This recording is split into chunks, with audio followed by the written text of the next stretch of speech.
राजा का बंदर। एक बार एक राजा शिकार करने के लिए जंगल में गया, जहाँ उसे एक बड़े से आम के पेड़ पर एक बंदर बैठा हुआ मिला। वो बंदर पेड़ से फल तोड़कर राजा को लाकर दे रहा था।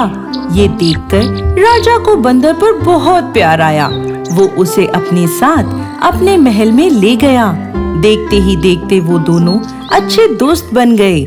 वो बंदर बिल्कुल मूर्ख था, लेकिन राजा को वो बहुत अच्छा लगता था।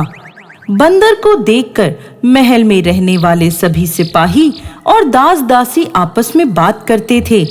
ये बंदर तो बिल्कुल मूर्ख है। हाँ, सही कह रहे हो, इसे तो बिल्कुल भी समझ नहीं है। लेकिन राजा जी को पता नहीं ये बंदर क्यों इतना पसंद है। हाँ, महाराज की पसंद का क्या कहना, उन्होंने इस मूर्ख को अपना दोस्त बना रखा है। क्या कर सकते हैं अब? किसी दिन ये बंदर महाराज को आफत में फंसाएगा। एक दिन राजा अपने कमरे में आराम से सो रहे थे और बंदर राजा के पास उन्हें हाथ पंखे से हवा कर रहा था।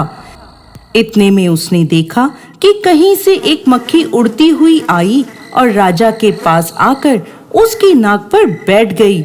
बंदर ने उस मक्खी को वहां से उड़ा दिया। अब बंदर फिर से राजा को हवा करने लगा।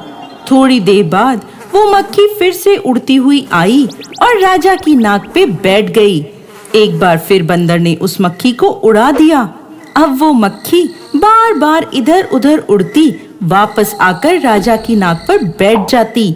इस बात से बंदर को बहुत गुस्सा आ रहा था। मक्खी के नाक पर बैठने से राजा की नींद भी खराब हो रही थी। अब गुस्से में आकर बंदर ने मक्खी को मारने की कोशिश करी, लेकिन 2-3 बार प्रयास करने के बाद भी जब बंदर उस मक्खी को मार नहीं पाया तो उसे और ज्यादा गुस्सा आ गया। अब बंदर ने पास ही रखी राजा की तलवार उठा ली और मक्खी को मारने का मौका देखने लगा।